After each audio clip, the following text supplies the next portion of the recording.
For those not focusing up on the current Green Lantern run by Jeremy Adams, things are absolutely just exploding across the cosmos, and I'd like to explain just a few things as to exactly what's going on. Most specifically, I'd like to focus on Starbreaker, one of the main villains, if not the main villain of this newest run, depending on how you look at it, and how exactly he amassed his power and became the threat right now that's so insanely powerful even the Justice League is powerless to stop them.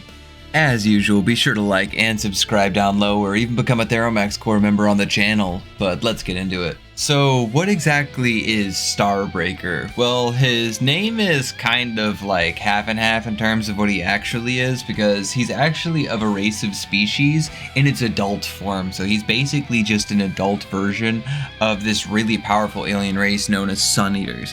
Now, for anybody who isn't aware, the most notable instance I can think of with like a Sun Eater throughout like DC's history would be like Final Night, where a Sun Eater rolled up to Earth and basically everyone was powerless against it as it devoured our star, and how Parallax Hal Jordan had to kill himself to basically remove its influence from us. And the Sun Eaters have like a long history of like beefing with the Guardians, and it's a whole long story into itself. But basically they like to absorb all sorts of cosmic energies, and solar energy is one of the ones they enjoy the most. And something interesting to note here is he was like the first cosmic vampire inside DC.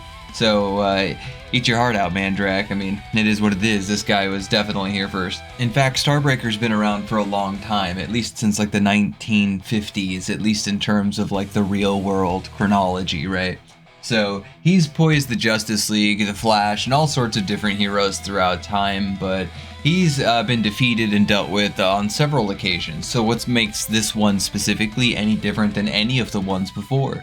Well, this time he has a little bit of help, which is rather frustrating, and he has some problems existing in cosmology that he's taking advantage of.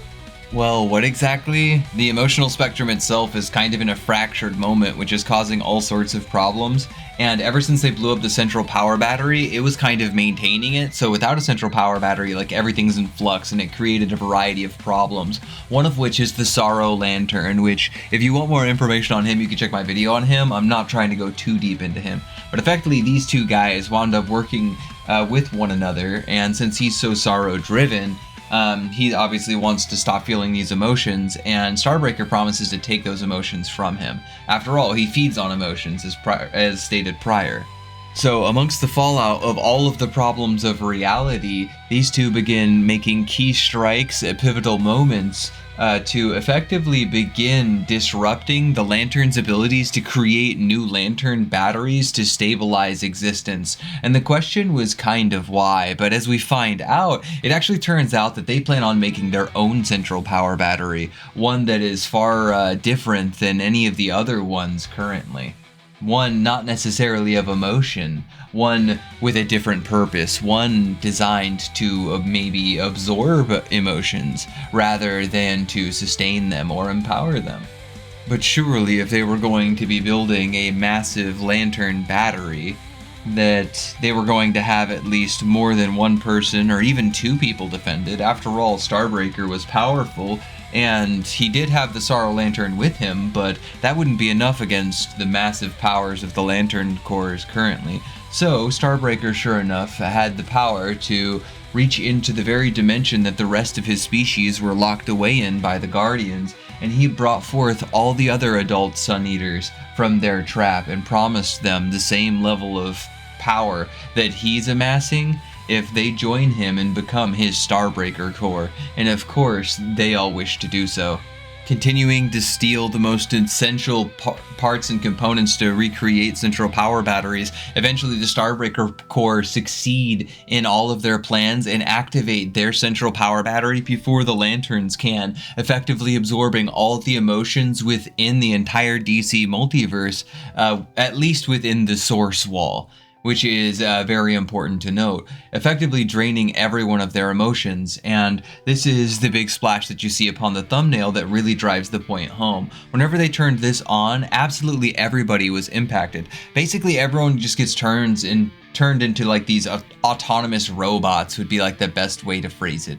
And they're entirely logically driven with no emotions whatsoever. And the Justice League is hit by this, and they don't even care to save a cat stuck in a tree because, After all, they just don't have emotions anymore. They just don't care about any of those problems. Why would they? I mean, it's not logical for them to care about like a cat falling from a tree. After all, if it happens in their eyes. But if nothing else was going wrong, that wouldn't be the worst world to live in, right? A world of pure logic. The real problem was that the Starbreaker Corps was now empowered by all of, absorbing all the emotions in the entire universe, all the entire multiverse even. And they're just running around absolutely collapsing all of existence as Aya and Jadestone stay here. Like, no one's going to stop them. No one even can stop them right now, just no one cares. So now that they've absorbed pretty much everything in the entire multiverse, where exactly do we go from here? If nobody cares enough to save them, if everyone genuinely is defeated, how exactly do our heroes turn around the story? Well, you're gonna have to find out in the next video, because the next video is unhinged. Remember when I said earlier that all of the emotions up to at least the source wall were entirely absorbed, as in nobody could feel anything? Well, I guess that leaves only one place for our lanterns to go. And you'll find out next time exactly how unhinged that gets. Aftermath, you'll join my list of dead after I tear you in half. And I laughed at the thought of them controlling me. I'm the ultimate dragon that spawned everything. I resist and